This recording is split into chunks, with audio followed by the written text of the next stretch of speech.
Charles Miles Manson was born on November 12, 1934, was an American criminal and cult leader. In mid-1967, he formed what became known as the Manson Family, a quasi-commune based in California. His followers committed a series of 9 murders at 4 locations in July and August 1969.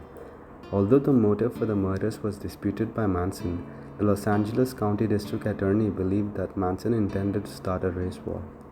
In 1971, he was convicted of first-degree murder and conspiracy to commit murder for the deaths of 7 people, including the film actress Sharon Tate. The prosecution contended that while Manson never directly ordered the murders, his ideology constituted an overt act of conspiracy. Before the murders, Manson had spent more than half of his life in correctional institutions. When he began gathering his cult following, he was a singer-songwriter on the fringe of the Los Angeles music industry, chiefly through a chance association with Dennis Wilson of the Beach Boys, who introduced Manson to record producer Terry Melcher.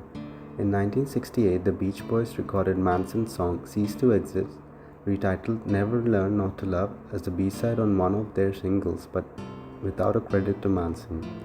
Wilson and Melcher severed ties with Manson in 1969. The Los Angeles District Attorney said that Manson was obsessed with the Beatles, particularly their 1968 self-titled album. Manson had claimed to be guided by his interpretation of the Beatles' lyrics and adopted the term helter-skelter to describe an impending apocalyptic race war. At trial, the prosecution submitted that Manson and his followers believed that the murders would help precipitate that war. Other contemporary interviews and those who testified during Manson's trial insisted that the Tate LaBianca murders were copycat crimes designed to exonerate Manson's friend Bobby. Manson's notoriety as an emblem of insanity, violence, and the macabre has also influenced pop culture. Recordings of songs written and performed by Manson were released commercially, starting with The Lie, The Love and Terror Cult. Various musicians have covered some of his songs. Although originally sentenced to death, his sentence was commuted to life with the possibility of parole after the California Supreme Court invalidated the state's death penalty statute in 1972. He served his life sentence at California State Prison, Corcoran, and died at the age of 83 in late 2017. Early life, 1934 to 1967. Childhood. Charles Manson was born on November 12, 1934 to 16-year-old Kathleen Manson Bower Cavender in the University of Cincinnati Academic Health Center in Cincinnati, Ohio. He was first named no-name Maddox. Within weeks, he was called Charles Miles Maddox. Manson's biological father appears to have been Colonel Walker Henderson Scott Sr. of Kentucky, against whom Kathleen Maddox filed a paternity suit that resulted in an agreed judgment in 1937. Manson may never have known his biological father. Scott worked intermittently in local mills and had a local reputation as a con artist. He allowed Maddox to believe that he was an army colonel, although colonel was merely his given name. When Maddox told Scott that she was pregnant, he told her he had been called away on army business. After several months, she realized he had no intention of returning. In August 1934, before Manson's birth, Maddox married William Eugene Manson, a laborer at a dry cleaning business. Maddox often went on drinking sprees with her brother Luther, leaving Charles with multiple babysitters. They divorced on April 13, 1937, after William alleged gross neglect of duty by Maddox. Charles retained William's last name Manson. On August 4, 1939, Luther and Kathleen Maddox were arrested for assault and robbery. Kathleen and Luther were sentenced to 5 and 10 years of imprisonment, respectively. Manson was placed in the home of an aunt and an uncle in McMurray, West Virginia. His mother was paroled in 1942. Manson later characterized the first weeks after she returned from prison as the happiest time in his life. Weeks after Maddox's release, Manson's family moved to Charleston, West Virginia, where Manson continually played truant and his mother spent her evenings drinking. She was arrested for grand larceny but was not convicted. The family later moved to Indianapolis, where Maddox met an alcoholic named Lewis, through Alcoholics Anonymous meetings and married him in August 1943.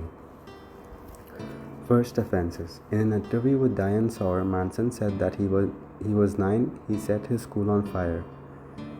Manson also got in trouble for truancy and petty theft. Although there were a lack of foster home placements in 1947 at the age of 13, Manson was placed in the Gibbald School for Boys in Terre Haute, Indiana, a school for male delinquents run by Catholic priests. Gibbald was a strict school where punishment for even the tiniest infraction included beatings with either a wooden paddle or a leather staff. Manson ran away from Gibbald and slept in the woods, under the bridges, and wherever else he could find shelter. Manson fled home from his mother and spent Christmas 1947 in McMachen at his aunt and uncle's house. His mother returned him to Gibbald. 10 months later, he ran away to Indianapolis. In 1948, in Indianapolis, Manson committed his first known crime by robbing a grocery store. At first, the robbery was simply to find something to eat. However, Manson found a cigar box containing just over $100 and he took the money. He used the money to rent a room on Indianapolis Skid Row and to buy food. For a time, Manson tried to go straight by getting a job delivering messages for Western Union. However, he quickly began to supplement his wages through petty theft. He was eventually caught, and in 1949, a sympathetic judge sent him to Boys Town, a juvenile facility in Omaha, Nebraska. After 4 days at Boys Town, he and fellow student Blackie Nilsson obtained a gun and stole a car. They used it to commit 2 armed robberies on their way to the home of Nilsson's uncle in Illinois. Nilsson's uncle was a professional thief, and when the boys arrived, he allegedly took them on as apprentices. Manson was arrested 2 weeks later during a nighttime raid on a Peoria store. In the investigation that followed, he was linked to his 2 earlier armed robberies. He was sent to the Indiana Boys School, a strict reform school. At the school, other students allegedly raped Manson with the encouragement of a staff member, and he was repeatedly beaten. He ran away from school 18 times. While at the school, Manson developed a self-defense technique he later called the insane game. When he was physically unable to defend himself, he would screech, grimace, and wave his arms to convince aggressors that he was insane. After a number of failed attempts, he escaped with 2 other boys in February 1951. The 3 escapees of robbing filling stations while attempting to drive to California in stolen cars when they were arrested in Utah. For the federal crime of driving a stolen car across state lines, Manson was sent to Washington, D.C.'s National Training School for Boys. On arrival, he was given aptitude tests which determined that he was illiterate but had an above-average IQ of 109. His caseworker deemed him aggressively antisocial. First imprisonment. On a psychiatrist's recommendation, Manson was transferred in October 1951 to Natural Bridge Honor Camp, a minimum security institution. His aunt visited him and told administrators she would let him stay at her house and would help him find work. Manson had a parole hearing scheduled for February 1952. However, in January, he was caught raping a boy at knife point. Manson was transferred to the Federal Reformatory in Petersburg, Virginia. There he committed a further 8 serious disciplinary offenses, 3 involving homosexual acts. He was then moved to a maximum security reformatory at Ohio, where he was expected to remain until his release on his 21st birthday in November 1955.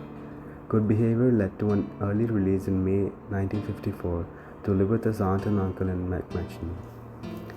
In January 1955, Manson married a hospital waitress named Rosalie John Willis. Around October, about 3 months after he and his pregnant wife arrived in Los Angeles in a car he had stolen in Ohio, Manson was again charged with a federal crime for taking the vehicle across state lines. After a psychiatric evaluation, he was given 5 years probation. Manson's failure to appear at the Los Angeles hearing on an identical charge filed in Florida resulted in his March 1956 arrest in Indianapolis. His probation was revoked. He was sentenced to 3 years imprisonment at Terminal Island, San Pedro, California. While Manson was in prison, Rosalie gave birth to their son Charles Manson Jr. During his first year at Terminal Island, Manson received visits from Rosalie and his mother, who were now living together in Los Angeles. In March 1957, when the visits from his wife ceased, his mother informed him Rosalie was living with another man. Less than 2 weeks before a scheduled parole hearing, Manson tried to escape by stealing a car. He was given 5 years probation and his parole was denied. Second imprisonment. Manson received 5 years parole in September 1958, the same year in which Rosalie received a decree of divorce. By November, he was pimping a 16-year-old girl and was receiving additional support from a girl with wealthy parents. In September 1959, he pleaded guilty to a charge of attempting to cash a forged U.S. Treasury check, which he claimed to have stolen from a mailbox. The later charge was dropped. He received a 10-year suspended sentence and probation after a young man named Leona, who had an arrest record for prostitution, made a cheerful plea before the court that she and Manson were deeply in love and would marry if Charlie were freed. Before the year's end, the woman did marry Manson, possibly so she would not be required to testify against him.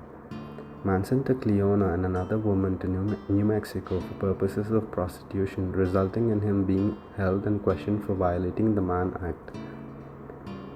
Though he was released, Manson correctly suspected that the investigation had not ended. When he disappeared in violation of his probation, a bench warrant was issued. An indictment for violation of the Mann Act followed in April 1960. Following the arrest of one of the women for prostitution, Manson was arrested in June in Laredo, Texas, and was returned to Los Angeles.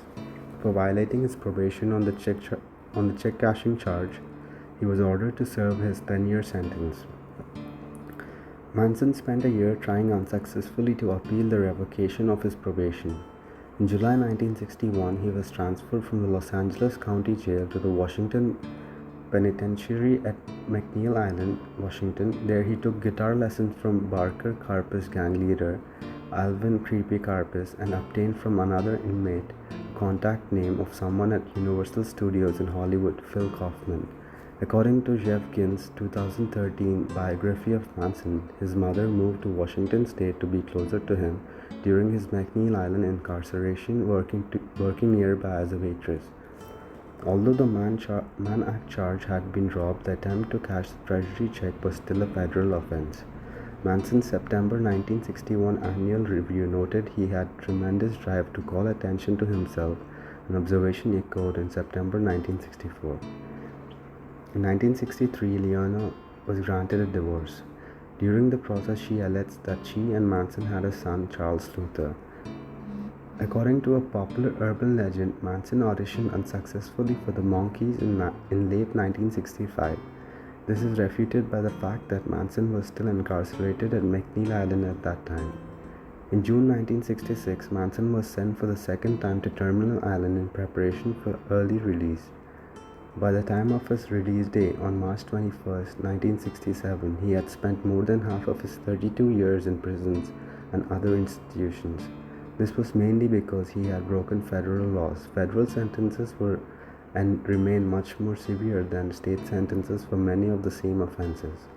Telling the authorities that prison had become his home, he requested permission to stay. 1968 to 1971, Cult Formation Murders and Trial. Cult Formation. After being discharged from prison in 1967, Manson began attracting a group of followers, mostly young women from around California. They were later known as the Manson Family. The core members of the Manson group following included Charles Tex Watson, a musician and former actor, Robert Biosoli, a former musician and pornographic actor, Mary Bruno, previously a librarian, Susan Atkins, Linda Kasabian, Patricia Clenminkel, and Leslie Van Houten. Murders. The Manson family developed into a doomsday cult when Manson became fixated on the idea of an imminent apocalyptic race war between America's black population and the larger white population. A white supremacist, Manson believed that black people in America would rise up and kill all whites except for Manson and his family, but that they were not intelligent enough to survive on their own. They would need a white man to lead them, and so they would serve Manson as their master. Late in 1968, Manson adopted the term helter-skelter, taken from a song on the Beatles' recently released White Album, to refer to his upcoming war. In early August 1969, Manson encouraged his followers to start helter-skelter by committing murders in Los Angeles and making it appear to be racially motivated. The Manson family gained national notoriety after the murders of actress Sharon Tate and 4 others in her home on August 8 and 9, 1969, and Leno and Rosemary LaBianca the next day. Tex Watson and 3 other family members executed the Tate-LaBianca murders, allegedly acting under Manson's instructions. While it was later accepted at trial that Manson never expressly ordered the murders, his behavior was deemed to be a warrant of conviction of first-degree murder and conspiracy to commit murder. Evidence pointed to Manson's obsession with inciting a race war by killing those he thought were pigs, and his belief that this would show the nigger how to do the same. Family members were also responsible for other assaults, thefts, crimes, and the attempted assassination of President Gerald Ford in Sacramento by Lynette Squeaky Fromme. While it is often thought that Manson never murdered or attempted to murder anyone himself, true crime writer James Buddy Day, in his book Hippie Cult Leader, The Last Words of Charles Manson, claimed that Manson shot drug dealer Bernard Crowe on July 1, 1969. Crowe survived. Trial. The state of California tried Manson for the Tate and LaBianca murders with co-defendants Leslie Van Houten, Susan Atkins, and Patricia Krenwinkel. Co-defendant Tex Watson was tried at a later date after being extradited from Texas, United States. The trial began on July 15, 1970. Manson appeared wearing fringed buckskins, his typical clothing at Spawn Ranch. On July 24, 1970, the first day of testimony, Manson appeared in court with an X carved into his forehead. His followers issued a statement from Manson saying, "I have X'd myself from your world." The following day, Manson's co-defendants Van Houten, Atkins, and Krenwinkel also appeared in court with an X carved in their foreheads. Members of the Manson family camped outside the courthouse and held a vigil on a street corner because they were excluded from the courtroom for being disruptive. Some of Manson's followers also carved crosses into their heads. During the trial, members of the Manson family appeared in saffron robes and threatened to immolate themselves if Manson was convicted, just as nuns in Vietnam had done in protest of the war. The state presented dozens of witnesses during the trial. However, its primary witnesses were Linda Kasabian, who was present during the Tate murders on August 8 to 9, 1969. Kasabian provided graphic testimony of the Tate murders, which she observed from outside the house. She was also in the car with Manson on the following evening when he ordered the LaBianca murders. Kasabian spent days on the witness stand being cross-examined by the defendant's lawyers. After testifying, Kasabian went into hiding for the next 40 years. In the early August 1970, President Richard Nixon told reporters that he believed that Manson was guilty of the murders, either directly or indirectly. Manson obtained a copy of the newspaper and held up the headline to the jury. The defendant's attorneys then called for a mistrial, arguing that their clients had allegedly killed far fewer people than Nixon's war machine in Vietnam. Judge Charles H. Older polled each member of the jury to determine whether each juror saw the headline and whether it affected his or her ability to make an independent decision. All of the jurors affirmed that they could still decide independently. Shortly after, the female defendants Atkins, Krenwinkel, and Van Houten were removed from the room for chanting, "Nixon says we are guilty, so why go on?" On October 5, 1970, Manson attempted to attack Judge Older while the jury was present in the room. Manson first threatened Older and then jumped over his lawyer's table with a sharpened pencil in the direction of Older. Manson was restrained before reaching the judge. While being led out of the courtroom, Manson screamed at Older, "In the name of Christian justice, someone should cut your head off." Meanwhile, the female defendants began chanting something in Latin. Judge Older began wearing a .38 caliber pistol to the trial afterwards. On November 16, 1970, the state of California rested its case after presenting 22 weeks' worth of evidence. The defendants then stunned the courtroom by announcing that they had no witnesses to present and rested their case. Manson's testimony. Immediately after defendants' counsel rested their case, the three female defendants shouted that they wanted to testify. Their attorneys advised the court in chambers that they opposed their clients testifying. Apparently, the female defendants wanted to testify that Manson had nothing to do with the murders. The following day, Manson himself announced that he wanted to testify. The judge allowed Manson to testify outside the presence of jury. He stated as follows: "These children that come at you with knives, they are your children. You taught them, I didn't teach them. I just tried to help them stand up. Most of the people at the ranch that you call the family were just people that you did not want." Manson continued, equating his actions to those of society at large. "I know this, that in your heart and your souls you are as much responsible for the Vietnam War as I am for killing these people. I can't judge any of you. I have no malice against you and no ribbons for you. But I think that it is high time that you all start looking at yourselves and judging the lie that you live in." Manson concluded, claiming that he too was a creation of a system that he viewed as fundamentally violent and unjust. "My father in your jailhouse, my father is your system. I am only what you made. I am only a reflection of you. You want to kill me? I am already dead, have been all my life. I have spent 23 years in tombs that you have built." After Manson finished speaking, Judge Oler offered to let him testify before the jury. Manson replied that it was not necessary. Manson then told the female defendants that they no longer needed to testify. On November 30, 1970, Leslie Van Houten's attorney Ronald Hughes failed to appear for the closing arguments in the trial. He was later found dead in a California state park. His body was badly decomposed and it was impossible to tell the cause of death. Hughes has disagreed with Manson during the trial, taking the position that his client Van Houten should not testify to claim that Manson had no involvement with the murders. Some have alleged that Hughes may have been murdered by the Manson family. On January 25, 1971, the jury found Manson, Krenwinkel, and Atkins guilty of first-degree murder in all 7 of Tate and LaBianca killings.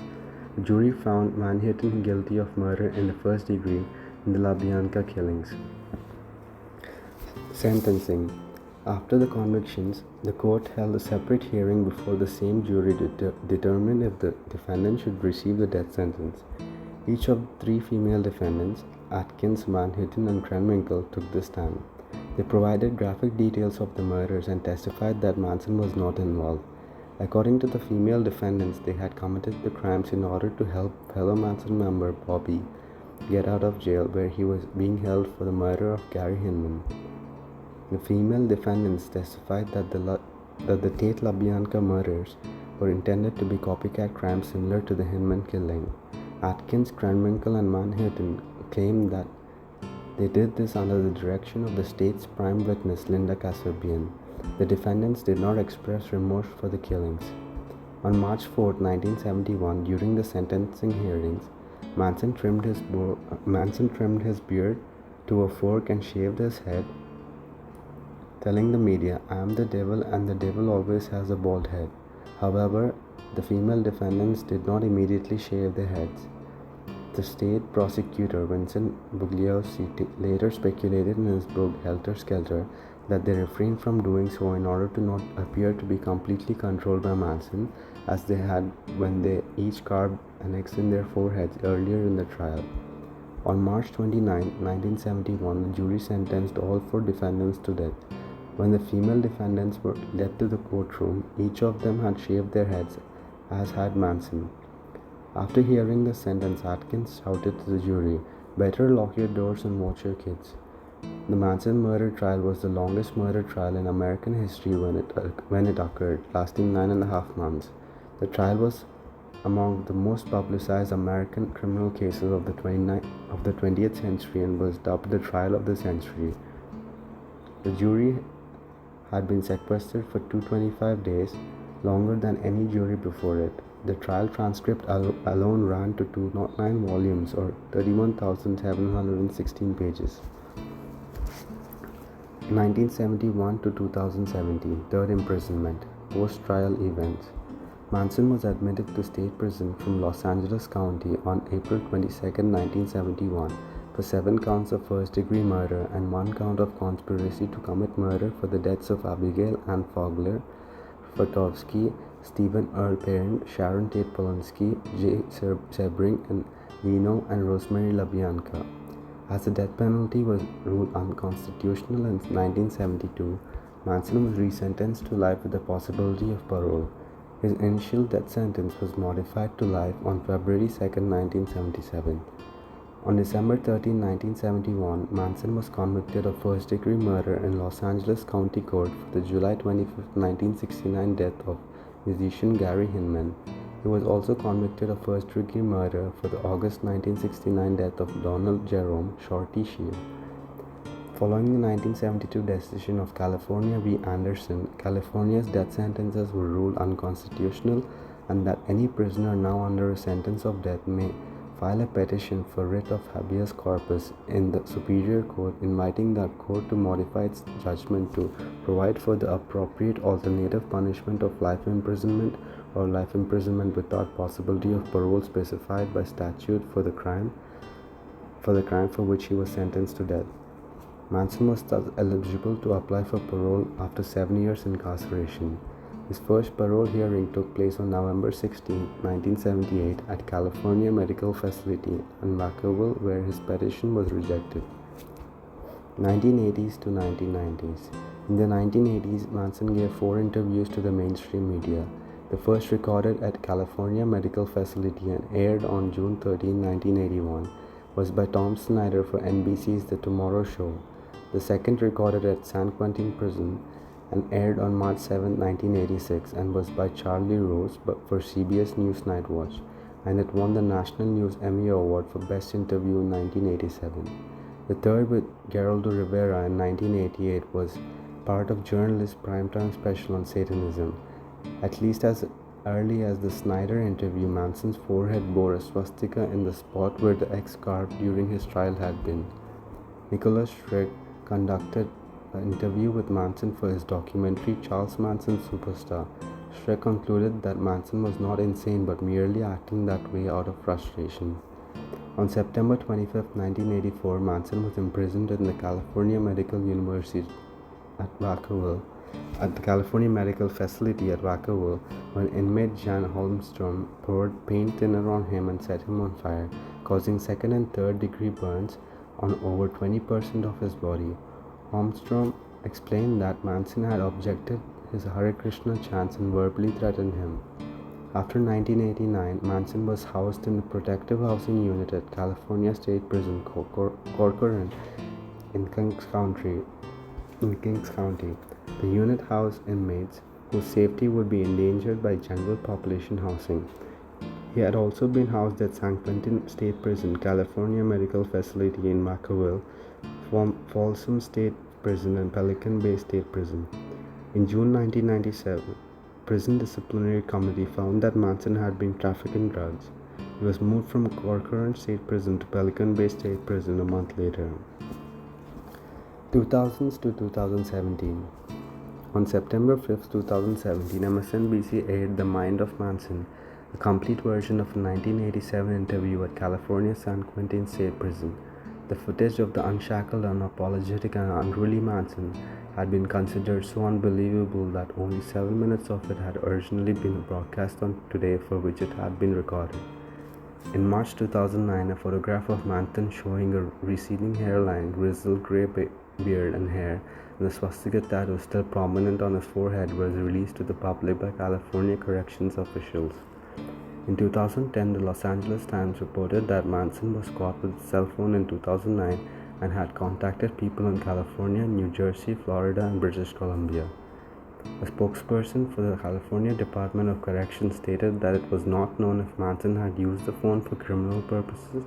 Manson also recorded an album of acoustic pop songs with additional production by Henry Rollins titled Completion. Only 5 copies were pressed.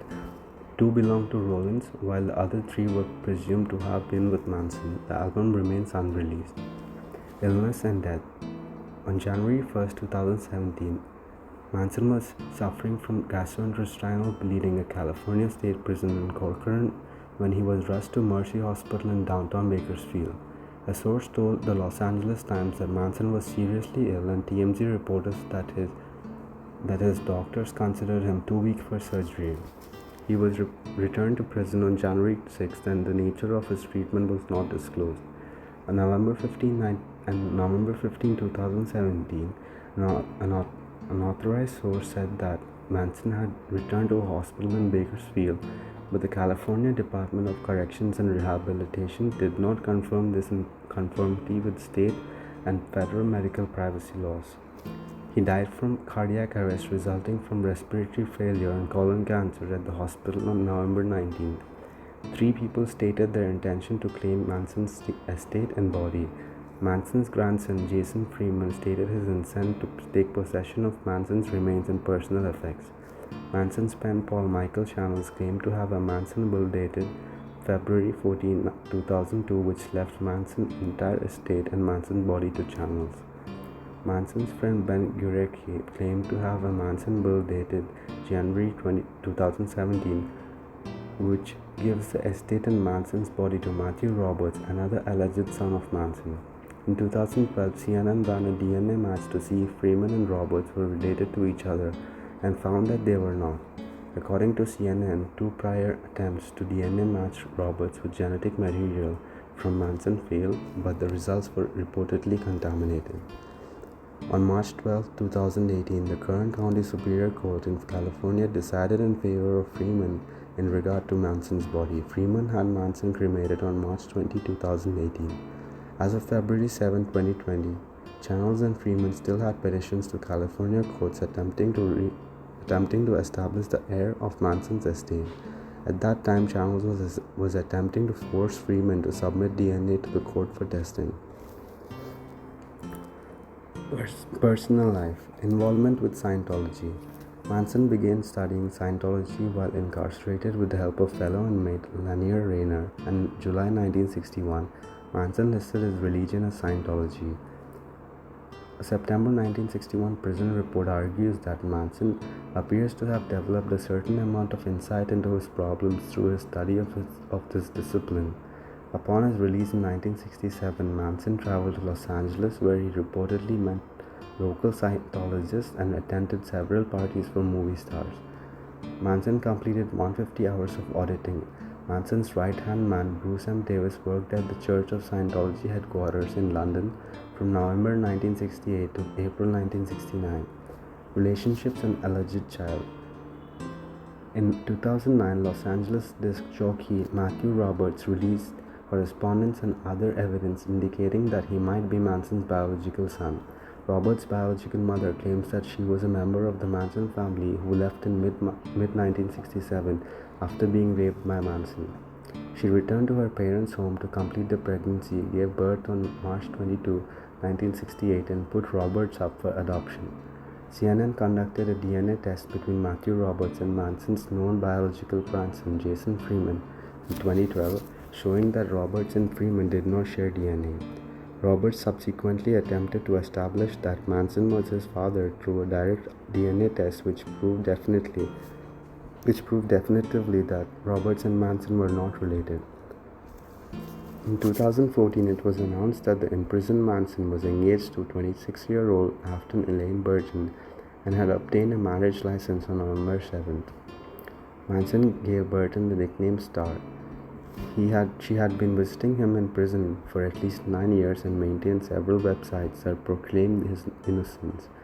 The wedding license expired on February 5, 2015, without a marriage ceremony taking place.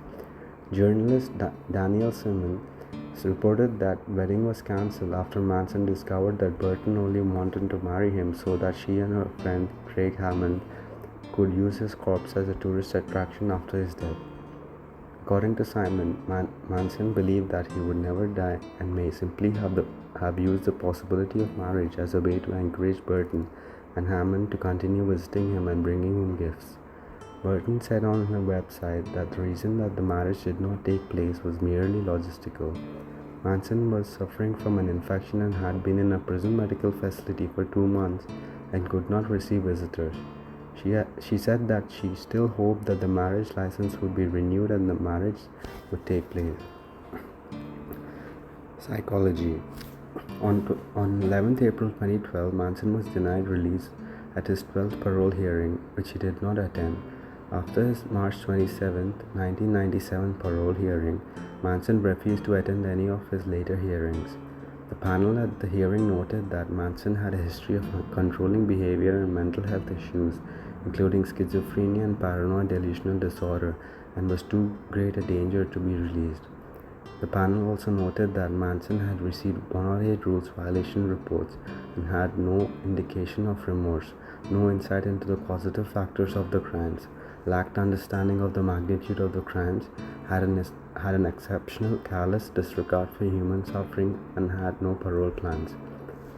At the April 11, 2012 parole hearing, it was determined that Manson would not be reconsidered for parole for another 15 years, that is, not before 2027, at which he would have been 92 years old. Legacy. Cultural impact. Beginning in January 1970, the left-wing newspapers Los Angeles Free Press and Tuesday's Child embraced Manson as a hero figure, and Tuesday's Child proclaimed him Man of the Year. In June 1970, Rolling Stone made him their cover story in Charles Manson, The Incredible Story of the Most Dangerous Man Alive.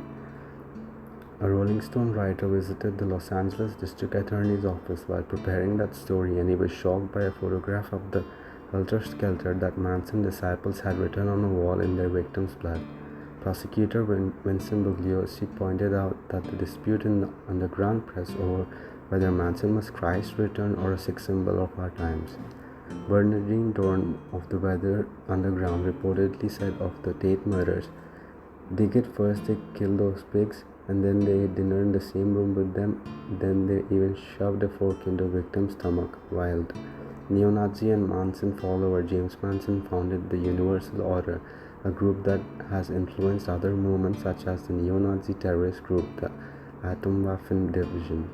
The Universal Order name and logo is a swastika between the scales of justice remotely designed by Manson.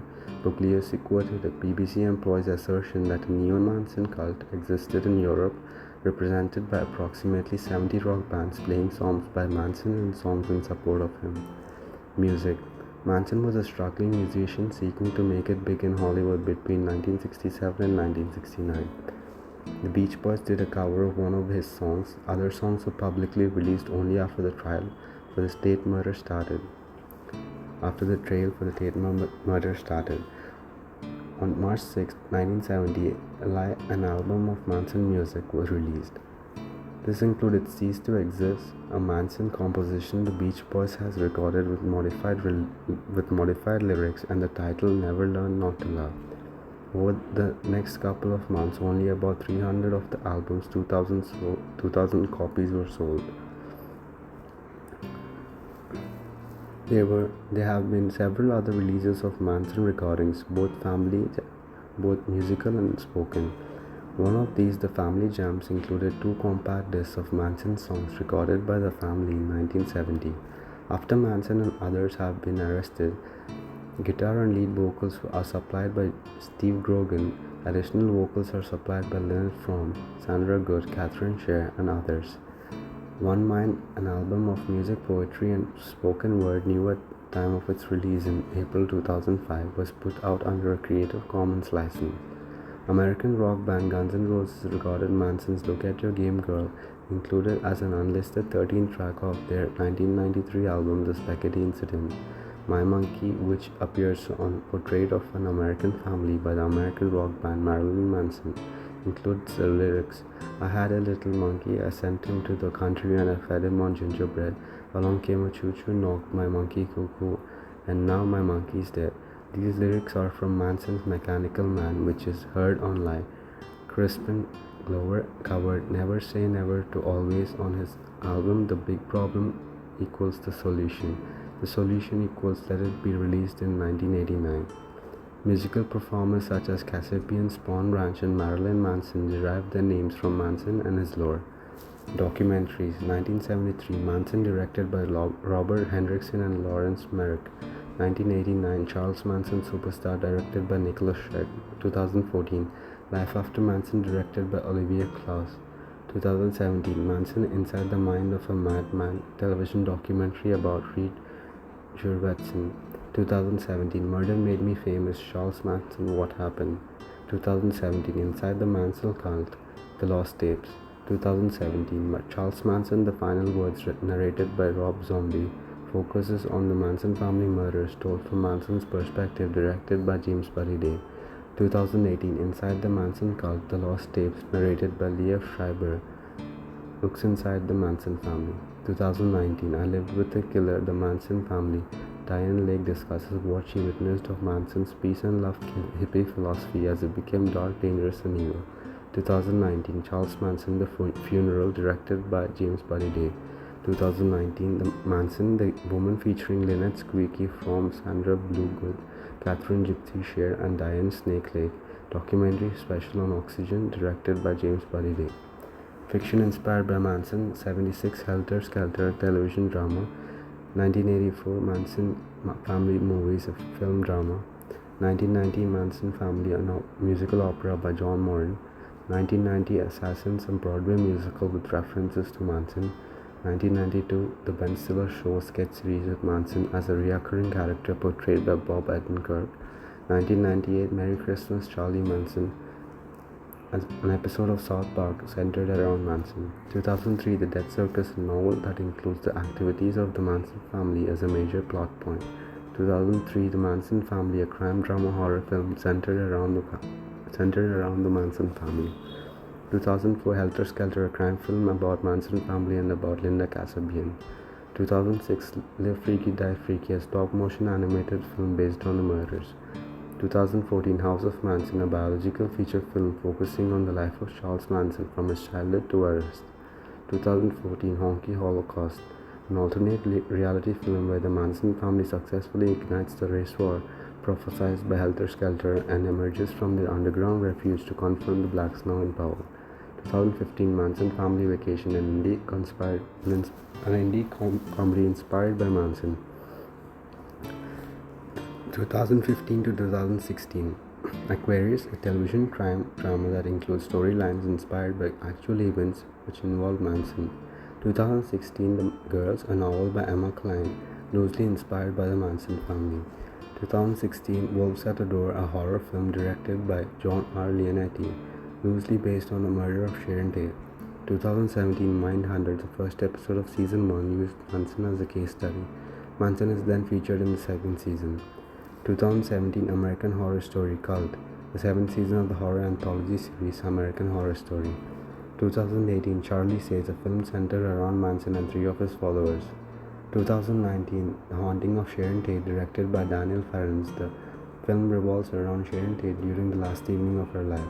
2019 Once Upon a Time in Hollywood, directed by Quentin Tarantino. The film has a plot revolving around Manson and the Manson family. 2019 Zeroville, a film that starts in the aftermath of Sharon Tate murders in Los Angeles with the main character suspected of being involved. Manson is portrayed by Scott Hayes.